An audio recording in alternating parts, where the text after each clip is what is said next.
Hello everyone, welcome to Study Tube. लगभग 10 दिनों के बाद मैं आज वीडियो रिकॉर्ड कर रहा हूँ।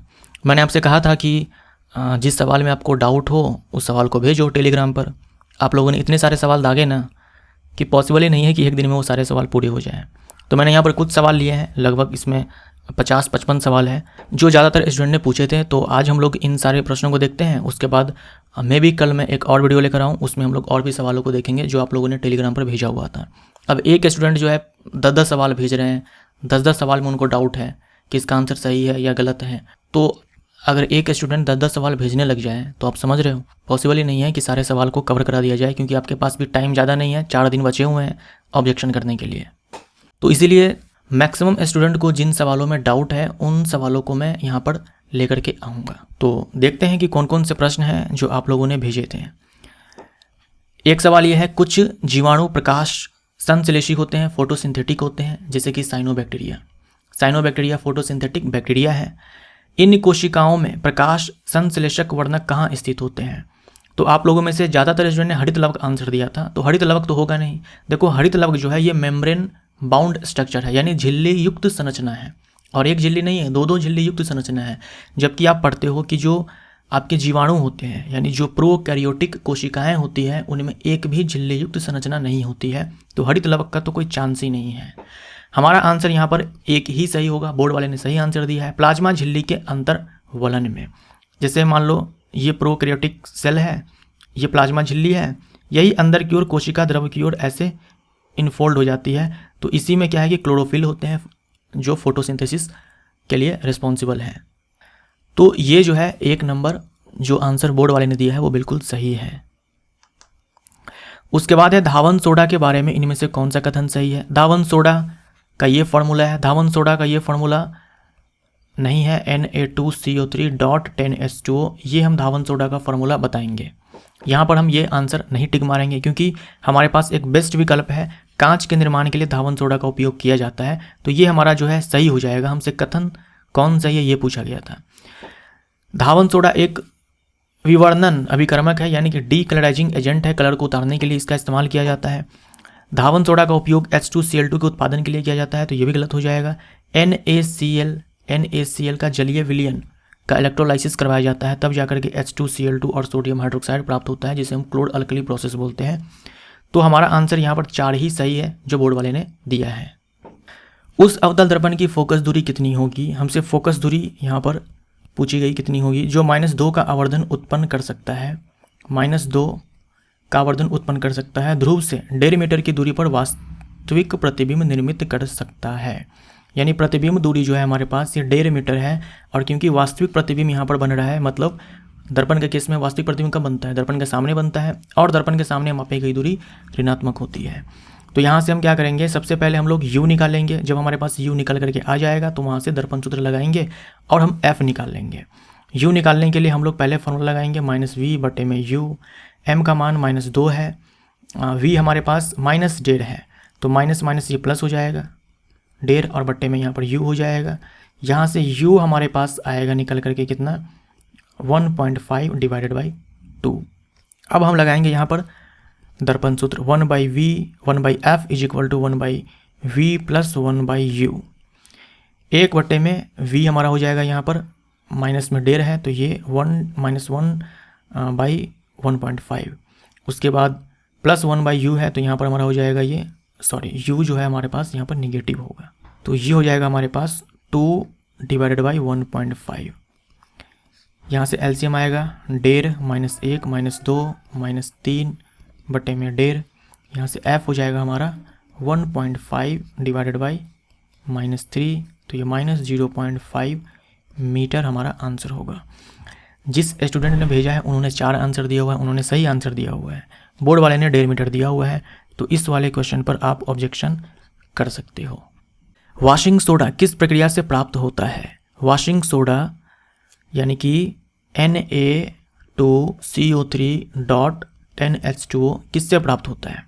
सोडियम कार्बोनेट को एक खाद्य अम्ल के साथ मिला करके इससे आप बेकिंग पाउडर प्राप्त कर सकते हो। खाद्य अम्ल जैसे कि टार्टरिक एसिड, तो इससे आप प्राप्त कर सकते हो बेकिंग पाउडर को।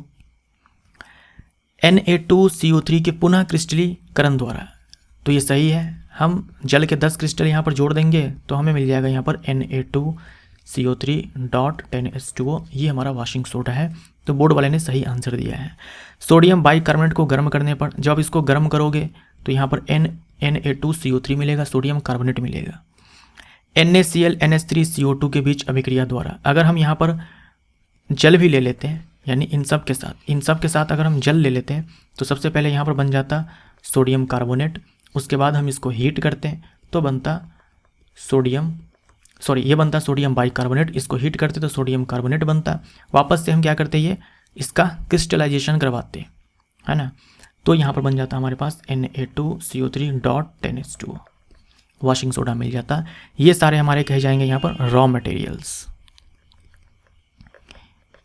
ये सारे हमारे कच्चे पदार्थ कहे जाएंगे, कच्चे माल कहे जाएंगे इन सब के बनाने के लिए। सोडियम बाइकार्बोनेट यानी कि खाने वाला सोडा, ये धावन सोडा, इन सब के लिए। तो यहाँ पर आप ऑब्जेक्शन नहीं करेंगे क्योंकि ये आंसर बिल्कुल सही है। When light is incident along the normal and passes from air to water, then the direction of light will be। अब यहाँ पर क्या है कि हमारे पास दो माध्यम है, एक हमारे पास वायु है, दूसरा हमारे पास जल है। प्रकाश की किरण क्या है कि अभिलंब के अनुदिश, अभिलंब आप जानते हो कि जो ये हमारा ये सेपरेटिंग सरफेस होता है, यानी जो दो माध्यम को अलग करने वाली जो सतह होती है उस पर लंबवत होती है। तो सवाल में आपसे यही कहा गया है कि जो प्रकाश है ये ऐसे लंबवत जो है ये हवा से पानी में जा रहा है। तो क्या लाइट अपने डायरेक्शन को चेंज करेगा, नहीं करेगा, इस प्रकार से आंसर दिया हुआ है। तो जब प्रकाश की किरण या प्रकाश जो है लंबवत जो है एक माध्यम से दूसरे माध्यम में जाए तो दिशा में कोई परिवर्तन नहीं होता है, यानी कि जो अपवर्तन है ये अपवर्तन नहीं होगा। अगर प्रकाश की जो किरण है वो लंबवत एक माध्यम से दूसरे माध्यम में जाए तो डायरेक्शन में कोई चेंज नहीं होगा। यहाँ पर ऑब्जेक्शन करने की कोई बात नहीं है। चुंबकीय क्षेत्र रेखाएं कभी भी डैश नहीं हो सकती। चुंबकीय क्षेत्र रेखाएं जो है परस्पर समानांतर नहीं हो सकती, ये कहना गलत हो जाएगा। समानांतर तो हो ही सकती है। क्षण चुंबक के भीतर, परिनालिका के भीतर, मैंने आपसे कितनी बार कहा हुआ है कि जो चुंबकीय क्षेत्र रेखाएं होती है वो समदूरस्थ समानांतर होती है ना, समदूरस्थ और समानांतर होती है। तो समानांतर हो सकती है, समान रूप से वितरित हो सकती है। समान रूप से वितरित होगी चुंबकीय क्षेत्र रेखाएं, तभी जाकर के चुंबकीय क्षेत्र जो है वो हर जगह समान होगा। तो क्षण चुंबक के भीतर भी यही होता है, समान रूप से वितरित चुंबकीय क्षेत्र रेखाएं होती है, इसलिए चुंबकीय क्षेत्र जो है समान होता है। असमान वितरित भी हो सकता है, जहाँ पर चुंबकीय क्षेत्र रेखाएं पास पास होगी वहाँ पर चुंबकीय क्षेत्र का जो मान है वो ज़्यादा होगा, जहाँ पर दूर दूर होगी वहाँ पर कम होगा। तो ये भी पॉसिबल है, ये भी पॉसिबल है, ये भी पॉसिबल है। परस्पर लंबवत जो है ये पॉसिबल नहीं है। परस्पर लंबवत अगर होगा तो चुंबकीय क्षेत्र रेखाएं जो है एक दूसरे को काट देगी, और आप जानते हो कि चुंबकीय क्षेत्र रेखाएं एक दूसरे को कभी नहीं काट सकती। तो ये बिल्कुल सही है, 3 नंबर हमारा बिल्कुल सही है। बहुत सारे स्टूडेंट ने ये वाला सवाल भेजा था। 0.5 मीटर फोकस दूरी वाले अवतल दर्पण के लिए वस्तु की दूरी 0.6 मीटर है तो उत्पन्न आवर्धन डैश होगा। फोकस दूरी जो है हमारे पास 0.5 मीटर है, और क्योंकि ये अवतल दर्पण है तो अवतल दर्पण की फोकस दूरी ऋणात्मक होती है। तो ये 5 मीटर है, यानी कि 50 सेंटीमीटर है। चलो मैं सेंटीमीटर में कन्वर्ट कर देता हूँ। वस्तु दूरी ऋणात्मक ही लेनी है तो 60 सेंटीमीटर हो जाएगा। हमसे आवर्धन पूछा है, आवर्धन बराबर होता है -v/u दर्पण के केस में, लेकिन हमारे पास क्या है, v ही नहीं है, तो हम v निकाल लेते हैं। 1/v = 1/f माइनस में 1/u 1/f। तो ये हो जाएगा हमारा 1/50 माइनस माइनस प्लस हो जाएगा 1/60। इन दोनों का एलसीएम आएगा 50-60 का 300। तो ये हो जाएगा हमारा -6 प्लस 6 5 में 30, ये 5 हो जाएगा। सही है ना। तो -1/300। v हमारा आ गया यहाँ पर -300। चलो यहाँ पर वैल्यू पुट करते हैं। v का मान जो है -300 है, डिवाइडेड बाई u हमारा जो है -60 है।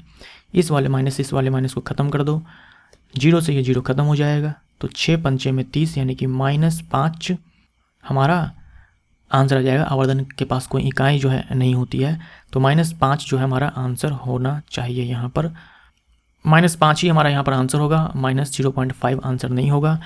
तो ये ऑब्जेक्शनेबल है, आप इस पर कर सकते हो ऑब्जेक्शन। एक बार फिर से बना कर देख लेना। वैसे आपने देखा ही होगा, तभी तो आपने ये क्वेश्चन भेजा है कि हाँ इसमें डाउट है।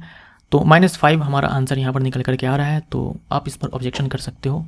मुख्य अक्ष पर स्थित वह बिंदु जो गोलीय दर्पण के वक्र पृष्ठ से समान दूरी पर होता है डैश कहलाता है। फॉर एग्जाम्पल ये अवतल दर्पण है, ये अवतल दर्पण है, ये मुख्य अक्ष है। तो मुख्य अक्ष पर स्थित वह बिंदु जो गोलीय दर्पण के वक्र पृष्ठ से समान दूरी पर होता है। देखो ये गोलीय दर्पण का वक्र पृष्ठ है। आप जानते हो कि गोलीय दर्पण जो होता है वो एक गोले का ही भाग होता है, और जो वक्रता केंद्र होता है वो उस गोले का केंद्र होता है जिसका ये दर्पण भाग होता है। तो आप इस पृष्ठ से कहीं से भी आप दूरी माप लो, आप चाहे यहाँ पर ले लो दर्पण, चाहे आप यहाँ पर ले लो, कहीं पर ले लो, तो वक्रता केंद्र ही वो बिंदु है जिसकी दूरी जो है पृष्ठ पर आप कोई भी पॉइंट ले लो तो वहाँ से दूरी वक्रता केंद्र की समान होगी। तो मुख्य फोकस इसका आंसर नहीं होगा, वक्रता केंद्र इसका आंसर होगा। स्टूडेंट ने सही आंसर दिया है, बोर्ड वाले ने गलत आंसर दिया है, तो ये क्वेश्चन पे आप ऑब्जेक्शन कर सकते हो। किसी धारावाही चालक पर लगने वाले बल की दिशा परिवर्तित करने के लिए इनमें से किस विधि का प्रयोग किया जा सकता है। देखो हमसे कहा गया है कि हमें बल की दिशा परिवर्तित करनी है। बल की दिशा, बल के परिमाण के बारे में नहीं कहा गया है। तो बल की दिशा अगर आपको परिवर्तित करनी है तो धारा के परिमाण में परिवर्तन करके क्या करोगे, धारा के परिमाण में परिवर्तन करोगे तो बल के परिमाण में परिवर्तन होगा। हमें बल की केवल दिशा ही बदलनी है। तो दो चीज़ें हैं जो आप कर सकते हो, या तो आप क्या करो चुंबकीय क्षेत्र की दिशा बदल दो, या फिर आप क्या करो विद्युत धारा की दिशा बदल दो। इन दोनों में से किसी को बदल दो, बल की दिशा बदल जाएगी। तो चुंबकीय क्षेत्र की प्रबलता में परिवर्तन नहीं, प्रबलता या फिर परिमाण, चुंबकीय क्षेत्र की प्रबलता या फिर परिमाण में परिवर्तन नहीं करना है, दिशा में परिवर्तन करना है, धारा की दिशा में परिवर्तन। तो केवल 3 जो है हमारा यहाँ पर बिल्कुल सही आंसर दिया गया है बोर्ड की तरफ से, इसमें आपको ऑब्जेक्शन करने की जरूरत नहीं है। धावन सोडा का रासायनिक गुणधर्म क्या है। धावन सोडा या फिर खाने वाला सोडा है ना, धावन सोडा एंड बेकिंग सोडा, ये दोनों के दोनों जो होते हैं आपके बेसिक होते हैं, क्षारीय प्रकृति के होते हैं। तो यह क्षारीय प्रकृति का होता है, ये हमारा सही विकल्प होना चाहिए। देखो स्टूडेंट ने बिल्कुल सही आंसर दिया है, बोर्ड वाले ने गलत आंसर दिया है, तो इस पर भी आप कर सकते हो ऑब्जेक्शन। निम्नलिखित में से कौन सा जीव समूह पर्यावरण को स्वच्छ रखने में सहायक होता है। जो आपके ये होते हैं अपघटक होते हैं, जो आपके डिकम्पोजर होते हैं, उससे पर्यावरण का सफाई कर्मी कहा जाता है। क्यों? क्योंकि ये जो सड़े गले पदार्थ होते हैं उसका अपघटन करके उसको नष्ट कर देते हैं, एक तरह से वो सफाया कर देते हैं उसका। तो जो अपघटक होते हैं वो हमारे जीवाणु और कवक ही होते हैं। तो यही हमारा आंसर हो जाएगा। बोर्ड वाले ने बिल्कुल सही आंसर दिया है, इसमें आप ऑब्जेक्शन मत कीजिएगा वरना आपके 50 रुपये बर्बाद हो जाएंगे। किसी धारावाही चालक द्वारा उत्पन्न चुंबकीय क्षेत्र डैश होते हैं। किसी धारावाही चालक द्वारा उत्पन्न चुंबकीय क्षेत्र, किसी धारावाही चालक द्वारा उत्पन्न चुंबकीय क्षेत्र कैसे होते हैं। ये मान लो धारावाही चालक है, ये करंट ऐसे फ्लो हो रहा है, तो चुंबकीय क्षेत्र रेखाएं जो है हमें इस प्रकार से प्राप्त होती है, सकेंद्रीय वृत्त कंसेंट्रिक सर्किल, और इसके सेंटर पे धारावाही चालक होता है। राइट हैंड थंब रूल या फिर मैक्सवेल कॉर्क स्क्रू रूल से हम लोग क्या करते हैं, इस चुंबकीय क्षेत्र की दिशा का हम लोग पता करते हैं इस केस में। तो सेकेंडरी वृत्त ये बिल्कुल सही है। छोटे मांसाहारी या द्वितीयक उपभोक्ता डैश स्तर पर आते हैं। ये सवाल जो है कई सारे स्टूडेंट ने भेजा है, कई सारे स्टूडेंट ने इस सवाल को भेजा है, और ये जो मैंने लिया हुआ है उस स्टूडेंट ने 3 आंसर दिया है दूसरी पोशी। देखिए पहले टॉपिक लेवल पर हमारे आते हैं उत्पादक, जो अपना भोजन खुद से बनाते हैं, उत्पादक। फिर उसके बाद आते हैं आपके शाकाहारी, शाकाहारी। उसके बाद आते हैं छोटे छोटे मांसाहारी, छोटे मांसाहारी। उसके बाद आते हैं आपके बड़े मांसाहारी। ये हमारा टॉपिक लेवल 1 है, ये हमारा 2 है, ये 3 है, यानी ये पहला पोषी स्तर, ये दूसरा और ये तीसरा। तो छोटे मांसाहारी जो है ये तीसरे पोषी स्तर पर आते हैं। तो ये बिल्कुल सही आंसर दिया है बोर्ड वाले ने, ठीक है। देखो जो शाकाहारी है ये भी हमारे कंज्यूमर ही है, ये भी हमारे उपभोक्ता ही है। इसे हम प्राथमिक उपभोक्ता बोलते हैं क्योंकि सबसे पहले जो है यही उपभोग करते हैं उत्पादक का। उसके बाद इसका उपभोग कौन करेगा, छोटे मांसाहारी। तो छोटे मांसाहारी को हम लोग द्वितीयक उपभोक्ता बोलते हैं। तो ये बिल्कुल सही है, तीसरे पोषी स्तर पे ये छोटे मांसाहारी या द्वितीयक उपभोक्ता आते हैं। यहाँ पर ऑब्जेक्शन मत कीजिएगा। मान लीजिए राम मोहन ने एक बेलनाकार छड़ चुंबक को एक वृत्ताकार परिनालिका की अक्ष के अनुदिश रखा है। मतलब बेलनाकार छड़ चुंबक है, ऐसे बेलनाकार क्या है, छड़ चुंबक है, और एक वृत्ताकार हमारे पास क्या है, परिनालिका है। इसके एक्सिस के अलोंग बोल रखा है ना, इसके एक्सिस के अलोंग, इसके अक्ष के अनुदिश रखा है, और इसके अक्ष के परितः घूमता है, यानी इसके अक्ष के चारों ओर घूमता है। कुंडली में प्रेरित विद्युत धारा डैश होगी। ये बिल्कुल सही आंसर है। यहाँ पर कोई ईएमएफ जो है इंड्यूस नहीं होगा, तो कोई भी करंट यहाँ पर इंड्यूस नहीं होगा, कोई विद्युत धारा यहाँ पर प्रेरित नहीं होती है।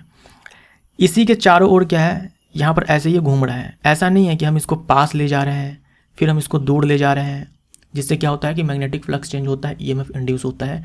ऐसा नहीं हो रहा है, बस इसी के एक्सिस के अलॉन्ग जो है ऐसे ऐसे ये घूम रहा है, जैसा मैं यहाँ पर डायरेक्शन बना करके आपको बता रहा हूँ। तो यहाँ पर कोई ईएमएफ यानी कोई यहाँ पर जो विभवांतर है ये नहीं प्रेरित होता है, जिसके कारण यहाँ पर कोई भी विद्युत धारा प्रेरित नहीं होती है। हाँ, अगर हम इसको ऐसे पास ले जाएँ फिर दूर लाएँ, तब जा करके कुंडली में विद्युत धारा प्रेरित हो जाएगी।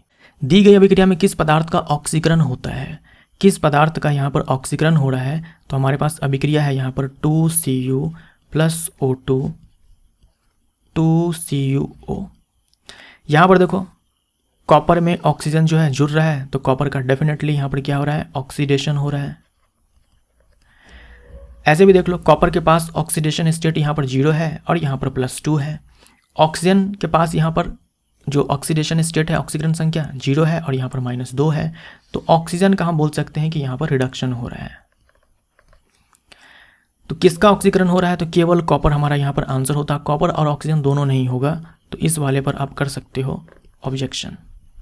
निम्न में कौन से कथन सही है। लार का पीएच मान जो है ये दे रखा है। जो लार होता है ये थोड़ा सा एसिडिक होता है, अम्लीय होता है। लार का पीएच आप मैक्सिमम 6.8 बोल सकते हो।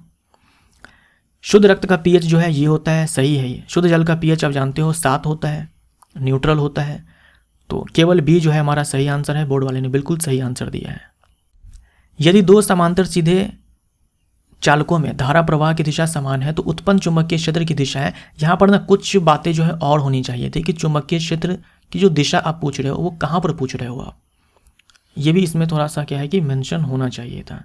जैसे ये धारावाही चालक है, दोनों में जो विद्युत धारा की दिशा है वो समान है, ऊपर की ओर मैंने फ्लो करवा दिया। अब मैं यहाँ पर एक पॉइंट ले लेता हूँ, तो यहाँ पर अगर आप इसके कारण चुंबकीय क्षेत्र निकालोगे, इसके कारण, तो इसकी अलग दिशा आएगी, और इसके कारण निकालोगे तो अलग दिशा आएगी। अगर आप इसके कारण निकालोगे तो राइट हैंड थंब रूल लगाओ तो स्क्रीन के भीतर की तरफ दिशा जाएगी, है ना। तो हम यहाँ पर क्रॉस से दिखा सकते हैं, और यहाँ पर अगर आप इसके कारण निकालोगे तो स्क्रीन से बाहर आती हुई चुंबकीय क्षेत्र रेखा आपको मिलेगी। तो इसे हम लोग डॉट से दिखा सकते हैं। क्रॉस का मतलब होता है अंदर की ओर, स्क्रीन के अंदर की ओर, भीतर की तरफ। डॉट का मतलब बाहर की ओर। तो चुंबकीय क्षेत्र की दिशा यहाँ पर जो है अलग अलग हो जाती है। लेकिन अगर मैं यहाँ से यहाँ पर पूछूँ तो दोनों के कारण समान ही, यहाँ पर पूछूँ तो दोनों कारण समान ही। अभी क्या होगा कि दोनों जो ये चालक है ना एक दूसरे को अट्रैक्ट करेंगे, क्योंकि चुंबकीय क्षेत्र की जो दिशा है वो विपरीत है यहाँ पर। तो यहाँ पर चलो ये सही है। हालांकि कुछ और बातें यहाँ पर मेंशन होनी चाहिए थी, पॉइंट्स जो है यहाँ पर होने चाहिए थे कि कहाँ पर आप पूछ रहे हो।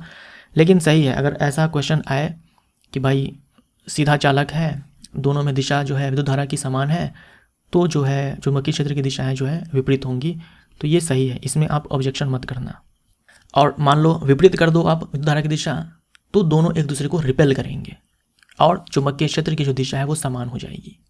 निम्नलिखित में से उच्चतम संयोजकता वाले तत्व का चयन कीजिए। लिथियम की जो वैलेंसी है वो 1 होती है, कैल्शियम की 2 होती है, एल्युमिनियम की 3 होती है। नाइट्रोजन की वैलेंसी जो है ये 3 भी हो सकती है, 5 भी हो सकती है। तो बोर्ड वाले ने बिल्कुल एक जो है ये सही आंसर दिया है। अगर आप नाइट्रोजन की वैलेंसी 5 लेते हो तो सबसे ज़्यादा 5 वैलेंसी जो है ये नाइट्रोजन के केस में हो जाएगा। बाकी सब में देखो 3 है, 2 है और यहाँ पर 1 है। तो हमारा आंसर यहाँ पर 1 जो है बिल्कुल सही है। इस पर आप ऑब्जेक्शन मत करना, ठीक है, वरना 50 रुपये आपके बर्बाद चले जाएंगे। मुझे पता है कोई फ़ायदा नहीं होगा। नाइट्रोजन बिल्कुल सही है, इसीलिए नाइट्रोजन आपको दिया गया यहाँ पर, ताकि आप कंफ्यूज कर जाओ। यहाँ पर सोचो कि नाइट्रोजन की भी 3 और एल्युमिनियम की भी 3, जबकि नाइट्रोजन की वैलेंसी 5 भी होती है। प्रत्येक 1/6 ओम वाले 7 प्रतिरोधों का उपयोग करके बनाए गए परिपथ का न्यूनतम प्रतिरोध ज्ञात कीजिए। न्यूनतम प्रतिरोध जो है ये हमें कब मिलेगा, जब हम जो प्रतिरोधक होंगे उसे हम लगाएंगे समानांतर क्रम में।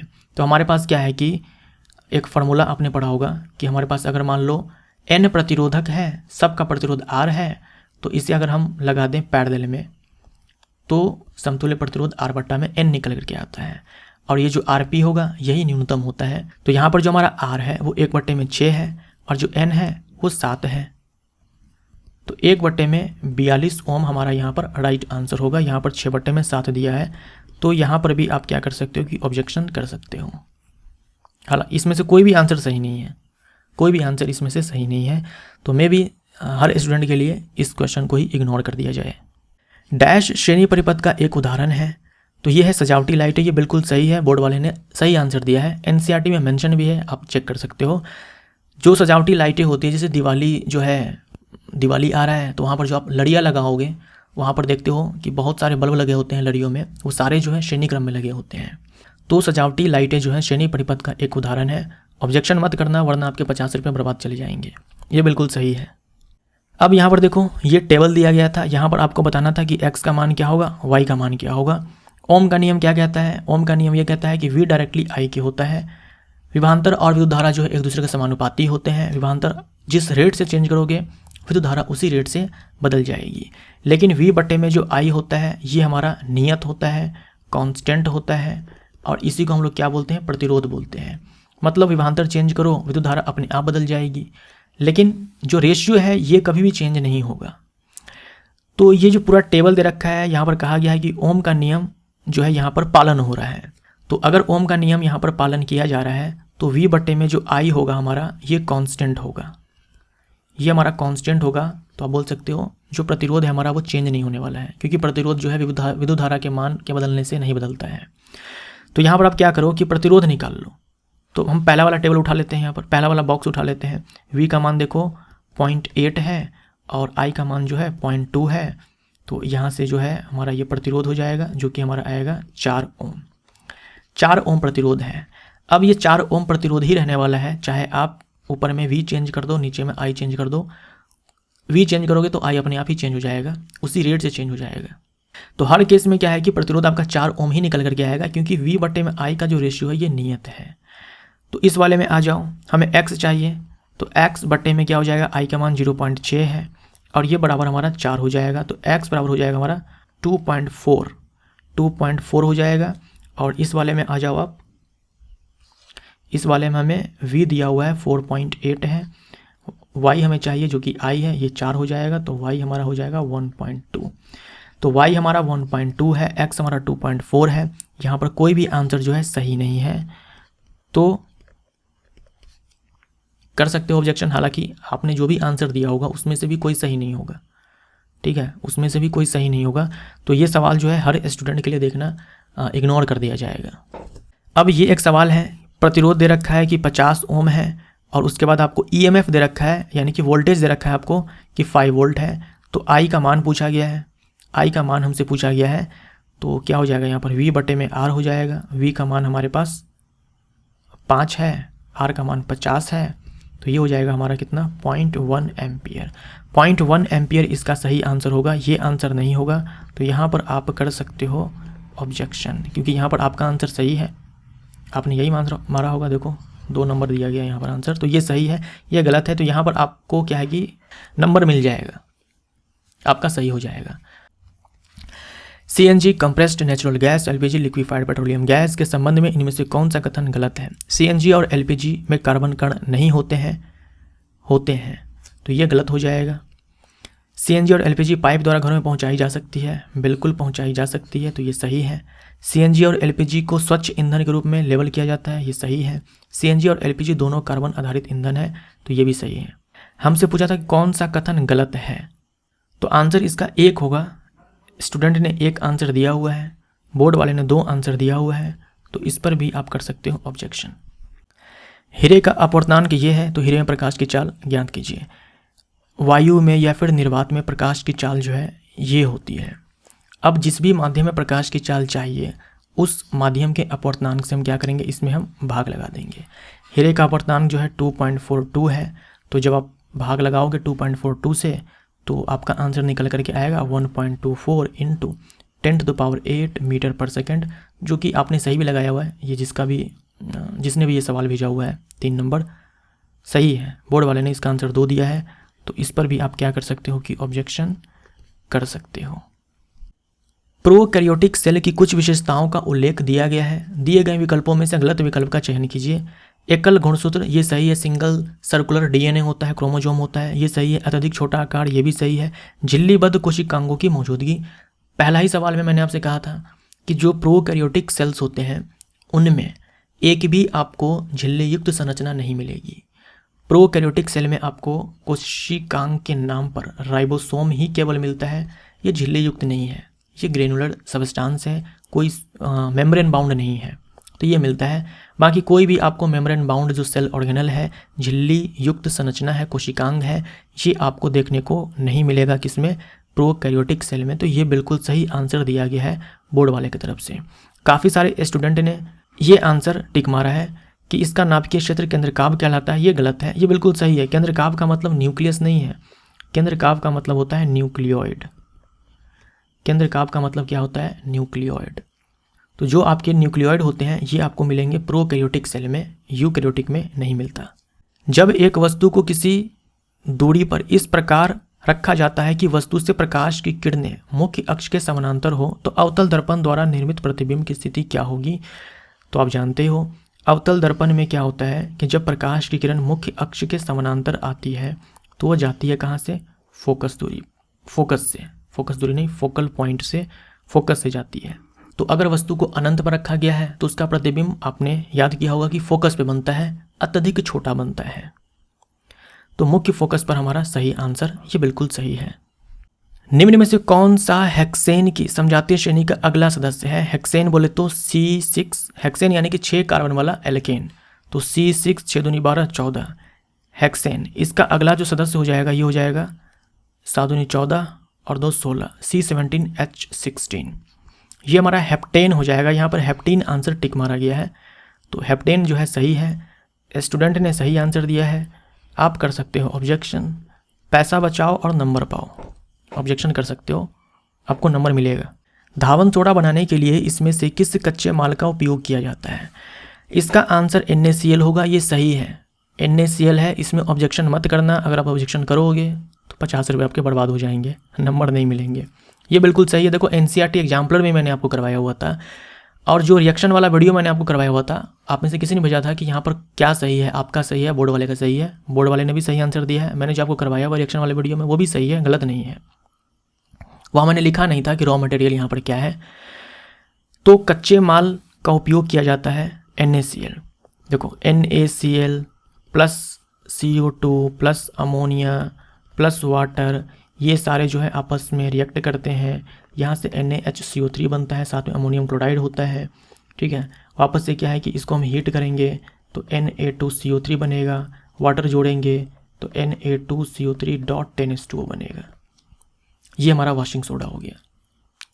तो यहाँ पर रॉ मटेरियल जो है हमारा ये है।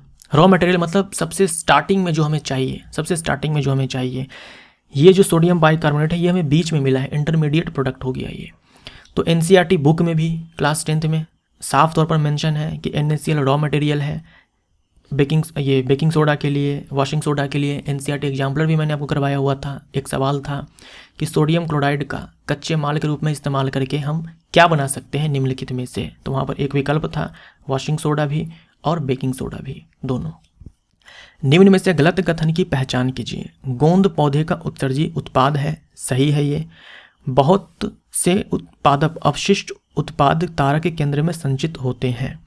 बहुत से पादप अवशिष्ट उत्पाद तारक केंद्र में, ये तो सही है, सॉरी गलत है ये, मतलब आंसर सही है, बोर्ड वाले ने सही आंसर दिया है।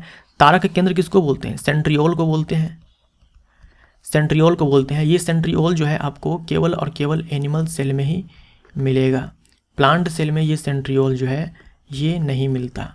और सेंट्रियोल का काम क्या होता है, जो आपने ये सुना होगा सीलिया फ्लैजला, है ना, सीलिया फ्लैजला, तो इन सब के लिए एक बेसल बॉडी होता है, ये बनाने का काम सेंट्रियोल करता है, उससे बनाने का काम सेंट्रियोल करता है। कोशिका विभाजन के समय स्पिंडल फाइबर बनाने के लिए सेंट्रियोल होता है। एनिमल सेल्स में इसको जो वेस्ट को स्टोर करना है ये इसका काम नहीं है। वेस्ट का स्टोरेज जो है वैक्यूल बोल सकते हो आप, वैक्यूल में होता है, रसधानी में होता है। ऑक्सीजन प्रकाश संश्लेषण के लिए एक उप उत्पाद है, बाई प्रोडक्ट है, सही है। वाष्पोत्सर्जन वह क्रियाविधि है जिसके द्वारा पौधे अतिरिक्त जल को निकाल देते हैं, तो सही है। यहाँ पर ऑब्जेक्शन वगैरह का कोई चक्कर नहीं है, बोर्ड वाले ने बिल्कुल सही आंसर दिया है। पाचन के संदर्भ में गलत कथन को पहचाने। पाचन के संबंध में सबसे पहले क्या होता है कि भोजन को हम लोग अपने मुंह में डालते हैं, यानी कि करते हैं अंतर्ग्रहण, अंतर्ग्रहण करते हैं। उसके बाद उसका हो जाता है पाचन, पाचन के बाद खून में चला जाता है, यानी कि हो जाता है अवशोषण। अवशोषण के बाद उसका इस्तेमाल किया जाता है, इसी को बोलते हैं स्वांगीकरण। और उसके बाद क्या होता है, अपचित भोजन को बाहर निकाल दिया जाता है, यानी कि निष्कासन। पाचन निष्कासन से पहले, पाचन जो है निष्कासन से पहले, ठीक है, लेकिन अंतर्ग्रहण के बाद होता है, तो ये विकल्प हमारा सही है। हमसे देखना गलत पूछा है यहाँ पर। स्वांगीकरण अंतर्ग्रहण से पहले, स्वांगीकरण जो है ये अंतर्ग्रहण से पहले हो रहा है या बाद में हो रहा है, बाद में हो रहा है, यहाँ पर पहले लिखा हुआ है तो ये गलत हो जाएगा। अवशोषण स्वांगीकरण से पहले, अवशोषण जो है ये स्वांगीकरण से पहले हो रहा है, ठीक है, लेकिन पाचन के बाद हो रहा है, ठीक है।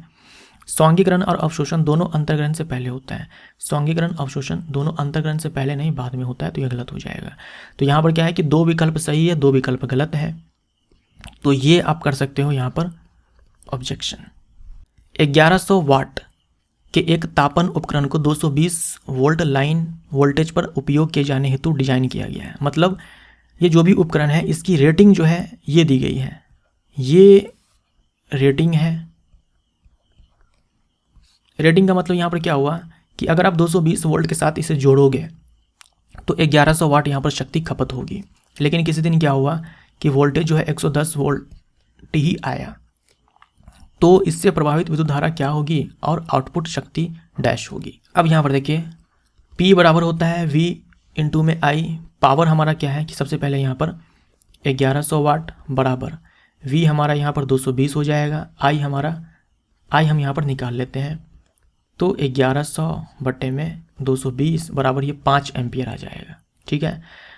वापस से हम क्या करेंगे, यहाँ पर P बराबर V इंटू में I लिखेंगे। इस बार हम V लेंगे यहाँ पर कितना 110 और I लेंगे 5, तो यहाँ से 550 वाट आ जाएगा। तो हमारा आंसर क्या हो जाएगा, ये हो जाएगा। आपने ये मारा होगा आंसर, लेकिन आपका ही आंसर गलत है, बोर्ड वाले ने सही आंसर दिया हुआ है। जब मैं डिस्कशन करवा रहा था वहाँ भी मैंने आपको ये चीज़ मेंशन किया हुआ था, क्योंकि बहुत सारे स्टूडेंट ये पूछ रहे थे कि मैंने जो सवाल बनाया हुआ है वो मैंने इस प्रकार से क्यों नहीं बनाया हुआ है। क्योंकि मैंने देखा था कई सारे चैनल पर वो इस प्रकार से सोल्यूशन करवा रहे थे डिस्कशन के टाइम में, जब एग्जाम हो रहा था उस समय। मैंने आपसे कहा था कि ये गलत है, अगर आप ऐसा करते हो मतलब जो ओम्स लॉ है आपने इसको फेल कर दिया है, आप इसको नहीं मान रहे हो। तो ये तरीका जो है बिल्कुल गलत है, यहाँ पर ऐसे हम नहीं करेंगे। दूसरे वीडियो में मैंने आपसे एक्सप्लेन किया हुआ था, मैंने आपको कारण बताया था कि भाई क्यों नहीं लगाएंगे हम ये फॉर्मूला। मैंने आपसे कहा था कि आपको लगाना है P1/P2 is equal to V1/V2 का स्क्वायर। शायद आपको याद आ गया होगा, ये आपको फॉर्मूला यहाँ पर लगाना है। P1 कितना है हमारे पास यहाँ पर 1100, P2 हमें चाहिए, V1 हमारे पास कितना है 220, V2 हमारे पास है 110, इसका स्क्वायर हो जाएगा बराबर हो जाएगा ये 4।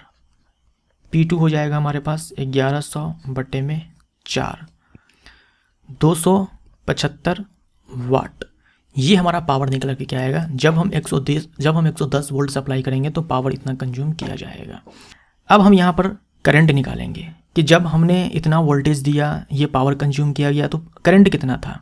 अब हम यहाँ पर लगाएंगे P is equal to V into में I। हम यहाँ पर क्या करेंगे, P का मान रखेंगे 275, V हम लेंगे यहाँ पर 110 और हम यहाँ पर I निकालेंगे, तब जा कर के हमारा I निकल करके आएगा 2.5 एम्पियर। तो ये बोर्ड की तरफ से बिल्कुल सही आंसर किया गया है। 2 पारदर्शी माध्यम A और B है, दोनों का अपवर्तनांक यहाँ पर दिया गया है। माध्यम B के सापेक्ष A का अपवर्तनांक, माध्यम A का अपवर्तनांक पूछा है लेकिन माध्यम B के सापेक्ष पूछा है, तो B का अपवर्तनांक हम नीचे लिखेंगे। म्यू A का जो है 3/2 है, डिवाइडेड बाई 4/3 हो जाएगा, बराबर 3/2 गुने में 3/4, तो ये 9/8 हो जाएगा।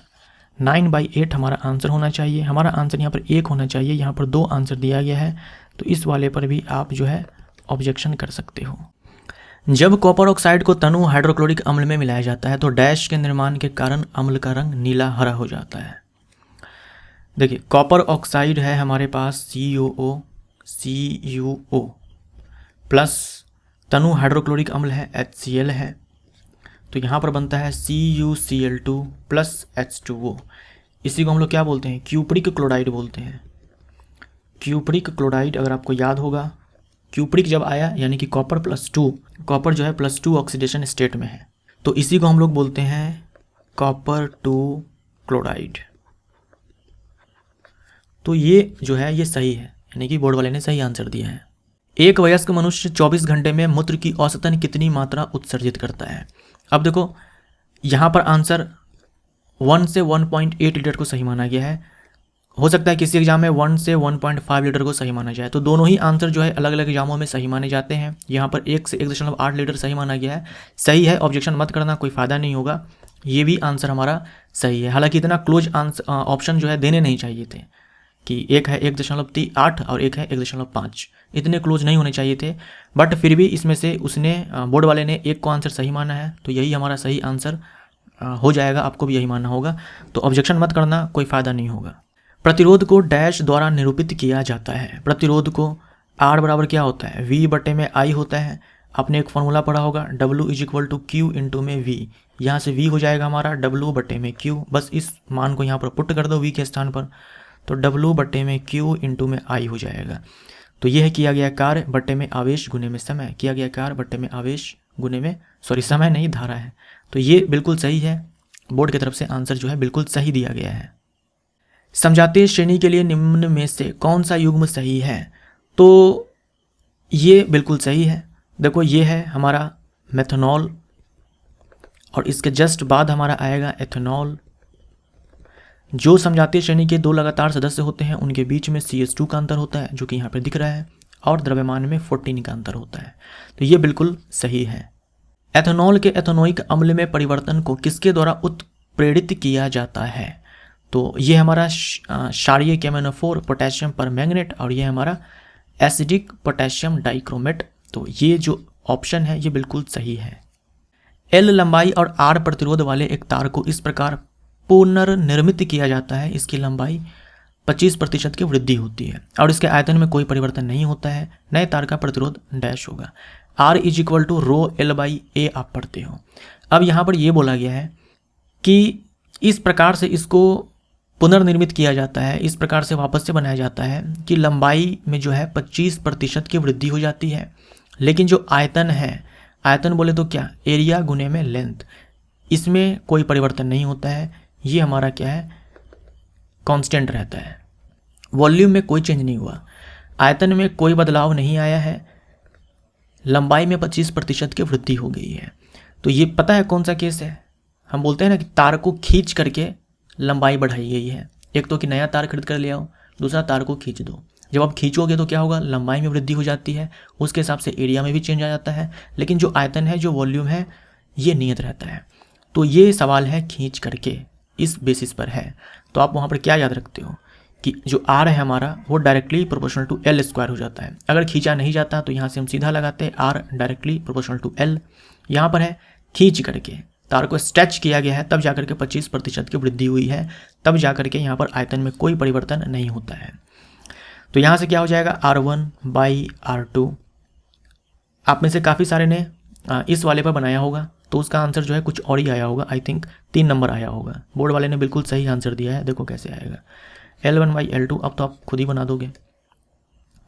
R1 हमारा R है, R2 हमें चाहिए, जो L1 है कितना हो जाएगा, 25% बराबर यहाँ पर कितना हो जाएगा, 1/4 हो जाएगा। तो मान लो कि L1 जो है 4 है, तो L2 कितना हो जाएगा, 4 का 25% 1 हो जाएगा, यानी 1 से बढ़ जाएगा, यानी कि अब 5 हो जाएगा। इसका स्क्वायर हो जाएगा तो 16/25 हो जाएगा। यहाँ से R2 हमारा आ जाएगा 25/16 इंटू में R। तो जो आंसर बोर्ड ने दिया है ये बिल्कुल सही है। मैंने कई सारे सवाल जो है इस पे करवाए हुए हैं आपको। आपका आंसर हो सके तो आया होगा यहाँ पर, ये 4 नंबर वाला आया होगा। आप में से बहुत ने सही आंसर दिया होगा। अगर आप ये समझ चुके होंगे तो कि यहाँ पर स्ट्रेचिंग का केस है, तो 1 जो है ये बिल्कुल सही है। जीन डैश की गतिविधि के माध्यम से लक्षणों को नियंत्रित करते हैं। तो ये हमारा आंसर जो है हार्मोन, ये बिल्कुल सही है, बोर्ड वाले ने बिल्कुल सही आंसर दिया है, हार्मोन हमारा राइट आंसर हो जाएगा। पराग कण को वर्तिकाग्र पर स्थानांतरित करने के बाद सबसे पहले उसका क्या होता है, यानी कि परागण हो चुका है, पराग कण जो है वर्तिकाग्र पर पहुंच चुका है, यानी कि परागण हो चुका है। उसके बाद क्या होता है कि पोलन ट्यूब का निर्माण होता है। उसके बाद क्या होता है, पोलन ट्यूब का निर्माण होता है। तो यह नाभिक को बीजांड में स्थानांतरित करने के लिए नलिका विकसित करता है, यानी कि पोलन ट्यूब बनाता है। तो ये सही है, 3 नंबर जो है सही है, ऑब्जेक्शन नहीं करना है। गोलीय दर्पण द्वारा परावर्तन के संबंध में निम्न में से कौन से सही है। यदि वस्तु को ध्रुव और फोकस के बीच रखा जाता है तो अवतल दर्पण प्रकाश किरणों को अपसरित कर देगा, यानी कि बोल सकते हो कि फैला देगा। तो ये सही है। अगर प्रकाश किरण समानांतर आती है अवतल दर्पण पर तो परावर्तन के बाद सारी की सारी जो प्रकाश किरण है वो अभिसरित हो जाएगी किस पे, फोकस पे। लेकिन अगर वस्तु जो है ध्रुव और फोकस के बीच में है, वस्तु जो है अगर ध्रुव और फोकस के बीच में है, ये पोल है ये ध्रुव है, अगर इसके बीच में है तो प्रकाश की किरण जो है यहाँ पर क्या होती है, अपसारित हो जाती है, यानी कि डाइवर्ज हो जाती है। उत्तल दर्पण किरण पुंज को अभिसरित कर सकता है, यह गलत हो जाएगा। उत्तल दर्पण जो है अभिसरित नहीं करती है, उत्तल दर्पण जो है प्रकाश किरण को हमेशा अपसारित करती है, यानी कि डाइवर्ज करती है। कन्वर्ज करने का काम जो है अवतल दर्पण का होता है। हमसे पूछा है कौन सही है, तो केवल एक जो सही है, यानी कि 2 जो है ये सही है, बोर्ड वाले ने सही आंसर दिया हुआ है। जो ये बी है ना ये गलत है, ए जो है ये सही है।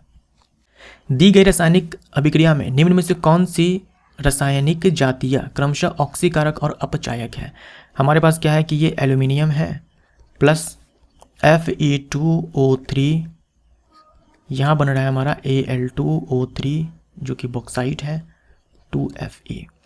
यहाँ पर देखो क्या हो रहा है, एल्यूमिनियम के साथ जाकर के ऑक्सीजन जुड़ा है तो इसका क्या हो रहा है, यहाँ पर ऑक्सीडेशन हो रहा है, यानी कि ऑक्सीकरण हो रहा है। याद करो जिसका ऑक्सीडेशन होता है उसे हम लोग रिड्यूसिंग एजेंट बोलते हैं, रिड्यूसिंग एजेंट बोले तो अपचायक बोलते हैं। Fe2O3 से देखो ऑक्सीजन छोड़ करके चला गया तो हम बोल सकते हैं कि जो इसका Fe2O3 है इसका क्या हो रहा है, रिडक्शन हो रहा है, यानी कि अपचयन हो रहा है। जिसका अपचयन होता है उसे हम लोग ऑक्सीडाइजिंग एजेंट बोलते हैं, यानी कि उपचायक बोलते हैं, उपचायक बोलते हैं। तो जो एल्यूमिनियम है ये अपचायक है। ऑक्सीकारक पहले बताना है कि ऑक्सीकारक कौन है, तो ऑक्सीकारक Fe2O3 हो जाएगा, ऑक्सीकारक ये हो जाएगा और एल्यूमिनियम अपचायक हो जाएगा। तो 3 नंबर जो है बिल्कुल सही आंसर दिया है बोर्ड वाले ने। अनॉक्सी श्वसन के दिए गए चरण को पूर्ण कीजिए। अनॉक्सी श्वसन मतलब ऑक्सीजन नहीं चाहिए, ऑक्सीजन के अब्सेंस में। तो ये जो रासायनिक अभिक्रिया है ये ईस्ट के अंदर होती है, ईस्ट के अंदर ग्लूकोज टूट जाएगा फाइनली किसमें, आपका ये एथेनॉल में है ना, एथेनॉल में, साथ में कार्बन डाइऑक्साइड और यहाँ पर ऊर्जा का उत्पादन होता है। तो ये जो आंसर है ना एक, ये बिल्कुल सही है। दी गई अभिक्रिया के लिए सही संतुलित रासायनिक समीकरण का चयन करें। तो जो ये आंसर है 4 नंबर ये बिल्कुल सही है। ये जिंक है, ये सिल्वर नाइट्रेट है, यहाँ पर जिंक नाइट्रेट बनेगा और यहाँ पर ये सिल्वर, और ये आपस में बैलेंस्ड भी है, ये रिएक्शन जो है आपस में बैलेंस्ड भी है। तो 4 नंबर बिल्कुल सही है।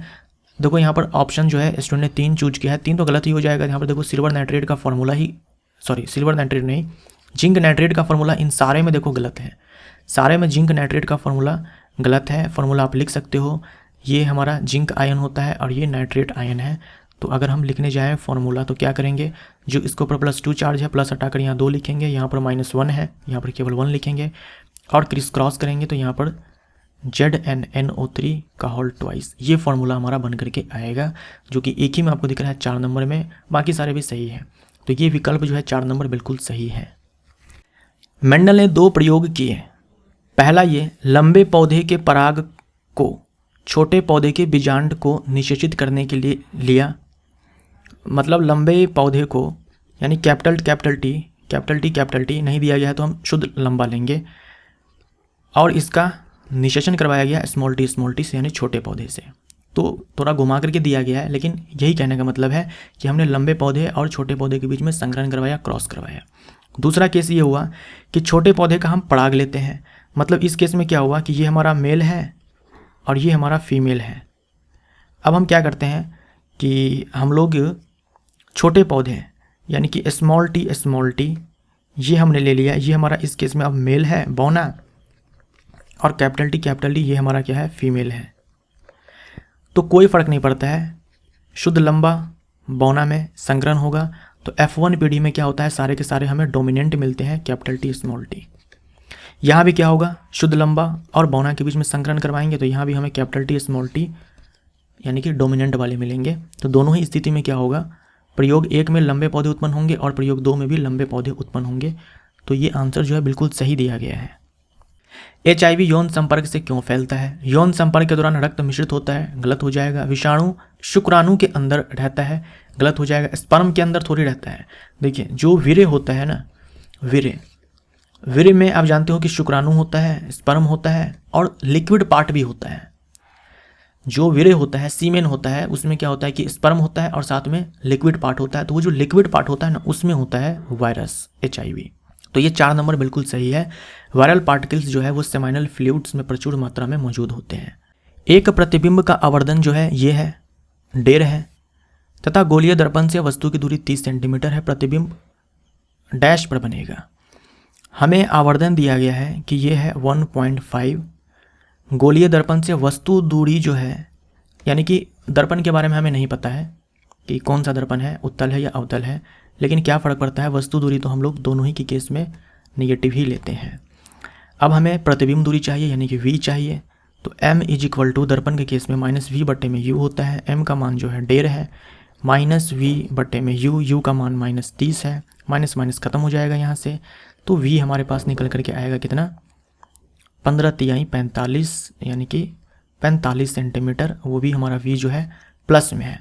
v प्लस में कब आता है, इसमें जब प्रतिबिंब दर्पण के पीछे बनता है तो हमारा v जो है ये पॉजिटिव आता है। तो दर्पण के पीछे 45 सेंटीमीटर की दूरी पर ये जो ऑप्शन दिया गया है बोर्ड की तरफ से ये सही है। अब है वर्षा के बाद वायुमंडल में जल की निलंबित बूंदों से इंद्रधनुष बनता है। इंद्रधनुष बनने के लिए आवश्यक परिघटनाओं में इनमें से कौन सी परिघटनाएं शामिल है? 3 घटनाएं होती है, अपवर्तन, वर्ण विक्षेपण और आंतरिक परावर्तन। देखो पूर्ण आंतरिक परावर्तन नहीं होता है, तो यहाँ पर इनमें से कोई भी जो विकल्प है वो सही नहीं है। ठीक है, अपवर्तन, वर्ण विक्षेपण यानी कि रिफ्रैक्शन, डिस्पर्सन और केवल इंटरनल रिफ्लेक्शन, या तो केवल रिफ्लेक्शन बोल दो या फिर इंटरनल रिफ्लेक्शन बोल दो। पूर्ण आंतरिक परावर्तन, टोटल इंटरनल रिफ्लेक्शन जो कि हीरे के अंदर होता है, ये चीज़ नहीं होता है यहाँ पर। NCERT में देख लेना, कहीं पर भी नहीं लिखा हुआ है कि टोटल इंटरनल रिफ्लेक्शन होता है। या तो केवल रिफ्लेक्शन मिलेगा या फिर इंटरनल रिफ्लेक्शन मिलेगा। NCERT एग्जाम्पलर में भी ना, लाइट वाले चैप्टर में एक सवाल है कि इंद्रधनुष बनने में कौन कौन सी भौतिक घटनाएं होती है, तो वहाँ पर 2 विकल्प हैं। 2 विकल्प कैसे हैं, एक में है अपवर्तन, विक्षेपण और पूर्ण आंतरिक परावर्तन। एक दूसरा विकल्प है जिसमें है अपवर्तन, विक्षेपण और केवल आंतरिक परावर्तन है। तो केवल आंतरिक परावर्तन वाला ही सही माना है NCERT ने, इसको गलत माना है। वैसे ये होता भी नहीं है, पूर्ण आंतरिक परावर्तन नहीं होता है। यहाँ पर कोई भी विकल्प जो है सही नहीं है। अवतल दर्पण द्वारा प्रकाश के परावर्तन के संबंध में निम्नलिखित में से गुणधर्मों का चयन कीजिए। अवतल दर्पण द्वारा जो प्रकाश का परावर्तन होता है उसके संबंध में जो है सही गुणधर्म को चयन कीजिए। प्रकाश परावर्तन के नियमों का पालन नहीं करता, बिल्कुल करता है। प्रकाश जो है परावर्तन के नियमों का पालन करता है, यहाँ लिखा है नहीं करता है, तो ये तो गलत हो जाएगा। अवतल दर्पण के ध्रुव पर निर्देशित यानी कि डायरेक्टेड जो प्रकाश किरण है विपरीत दिशा में आपतन पथ का पुनः अनुरेखन करती है, ये भी गलत हो जाएगा। देखिए अवतल दर्पण ये है, ये ध्रुव है। अगर यहाँ पर प्रकाश की जो किरण है ऐसे आपतित हो रही है, यहाँ लिखा है ना डायरेक्टेड, तो पता है ऐसे यहाँ से ये निकल जाएगी। परावर्तन के बाद ये एंगल आपस में बराबर होगा, यानी कि यहाँ पर परावर्तन का नियम यहाँ पर बिल्कुल लागू होगा। जिस एंगल पर ये आपतित होती है प्रकाश किरण ध्रुव से, परावर्तन के बाद उसी एंगल पर चली जाती है। ये यहाँ पर अभिलंब, मुख्य अक्ष जो है अभिलंब की तरह यहाँ पर व्यवहार करेगा। जो यहाँ पर ये लिखा हुआ है ना, ये सही होता जब वक्रता केंद्र के बारे में बात किया जाता। वक्रता केंद्र से होते हुए जब प्रकाश की किरण, मान लो ये वक्रता केंद्र है, यहाँ से होते हुए प्रकाश की किरण जब ऐसे जाएगी ना, तो इसी पथ पर विपरीत दिशा में लौट जाएगी प्रकाश की किरण। तो यहाँ पर क्या है कि A और B दोनों ही गलत है। तो ये जो ऑप्शन दिया है बोर्ड वाले ने, ये बिल्कुल सही ऑप्शन दिया है। निम्न में से कौन सा रासायनिक समीकरण गलत है? तो 2 नंबर जो बोर्ड वाले ने आंसर दिया है बिल्कुल सही है। ये रासायनिक समीकरण जो है ये बिल्कुल ही गलत है। कार्बन मोनोऑक्साइड और हाइड्रोजन के बीच में रिएक्शन के बाद ये आपका ये मेथनॉल बनता है। सेम सवाल जो थोड़ी देर पहले हम लोगों ने किया था वहाँ पर 25% था, यहाँ पर 50% है, बाकी कोई चेंज नहीं है। तो यहाँ पर भी हम क्या करेंगे, R1/R2 is equal to L1/L2 का यहाँ पर स्क्वायर हो जाएगा। यहाँ पर 50% बराबर 1/2 हो जाएगा हमारा, है ना। अगर L1 हमारा 2 है तो L2 हमारा 3 हो जाएगा। तो यहाँ पर R1 हमारा R है, R2 हमें चाहिए, L1 हमारा 2 हो जाएगा, L2 हमारा 3 हो जाएगा। इसका स्क्वायर करेंगे तो 4/9 आएगा। यहाँ से R2 हो जाएगा हमारा 9/4, 9/4 R। तो ये जो है 3 नंबर दिया गया आंसर, ये बिल्कुल सही है। आपने क्या किया होगा, R1/R2 is equal to L1/L2 ये आपने लगाया होगा और आपका आंसर आया होगा R2 बराबर 3/2 इंटू में R, यानी कि ये आंसर आपका आया होगा, जो कि गलत है। ये वही केस है, स्ट्रेचिंग का केस है कि वायर को जो है स्ट्रेच किया गया है, तब जाकर के 50% की वृद्धि हुई है लंबाई में। कोई दूसरा तार नहीं लाया गया यहाँ पर। जब बोल दे कि आयतन में कोई परिवर्तन नहीं होता है तो इसका मतलब यही होता है। अवतल दर्पण से परावर्तन के मामले में यदि वस्तु की दूरी 5 सेंटीमीटर है और प्रतिबिंब दूरी 2 सेंटीमीटर है तो दर्पण द्वारा उत्पन्न आवर्धन ज्ञात कीजिए। आवर्धन बराबर होता है -v/u होता है। u हमारा देखो कितना है, -5 सेंटीमीटर। v हमारा क्या हो जाएगा यहाँ पर 2 सेंटीमीटर। अब यहाँ पर आप क्या लोगे, v प्लस लोगे या माइनस लोगे? v आप प्लस लोगे या माइनस लोगे? मान लो मैं v प्लस लेता हूँ यहाँ पर, तो हमारा हो जाएगा 2/में हो जाएगा हमारा ये -5, तो यहाँ से हो जाएगा 2/5। अगर हम v जो है यहाँ पर लेते हैं, नेगेटिव लेते हैं यहाँ पर, है ना, v हम अगर नेगेटिव लेते हैं यहाँ पर तो हमारा हो जाएगा ये -2 और बट्टे में -5, यानी कि -2/5। अब बोर्ड वाले ने ये आंसर दिया है, आपने 1 आंसर चूज किया है ना, मतलब जिसने भी ये भेजा हुआ है उन्होंने 2/5 आंसर चूज किया हुआ है। मतलब बोर्ड वाले ने जो है v जो है यहाँ पर नेगेटिव ले लिया, स्टूडेंट यहाँ पर v पॉजिटिव ले लिया, जबकि सवाल में ऐसा कुछ लिखा ही नहीं है जिसके हिसाब से आप ये बता पाओ कि v हमारा नेगेटिव होगा या पॉजिटिव होगा। मतलब सवाल जो है हमारा ये इनकम्प्लीट है। इसमें यहाँ पर ये चीज़ें जो है मेंशन होनी चाहिए थी कि जो प्रतिबिंब है उसका निर्माण कहाँ पर हो रहा है, दर्पण के सामने हो रहा है, दर्पण के पीछे हो रहा है, या फिर आभासी है प्रतिबिंब या फिर वास्तविक है। इस तरह से जो है चीज़ें मेंशन होनी चाहिए थी, ताकि हम वहाँ से v का साइन जो है पता लगा पाएँ कि v का साइन जो है एक्चुअल में क्या है। इसीलिए ऑब्जेक्शन भी करोगे तो आई थिंक कोई फ़ायदा नहीं है, क्योंकि आपका भी आंसर गलत है, बोर्ड का भी आंसर गलत है, क्योंकि सवाल ही यहाँ पर इनकम्प्लीट है। तो आई थिंक इग्नोर कर दिया जाएगा इस क्वेश्चन को। तो इस वीडियो में हम लोग यहीं पर इसको समाप्त करते हैं। मैं देखूंगा और भी प्रश्न जो आप लोगों ने भेजे हैं, और उन सारे प्रश्नों पर भी मैं वीडियो बनाने का ट्राई करूंगा। तो मिलते हैं अगले वीडियो में। Thank you so much.